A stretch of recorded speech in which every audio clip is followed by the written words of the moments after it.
Module 13. This is actually going to be your last content module. Very exciting.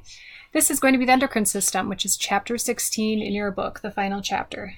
The endocrine system has been known to cause some confusion to many different clinicians and also those who are unfamiliar with the endocrine system, mainly because it's going to be composed of different types of glands, and sometimes these can be somewhat confusing.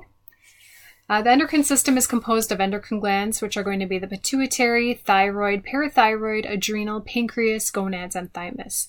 So many of these things you have heard about before, but here they're talking about different ways that the body is able to regulate the body activity and how these different hormones are secreted throughout the body and different hormones that are used.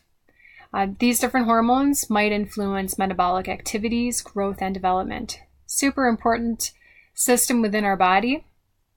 In this module, you're going to recognize and use medical terms related to the endocrine system.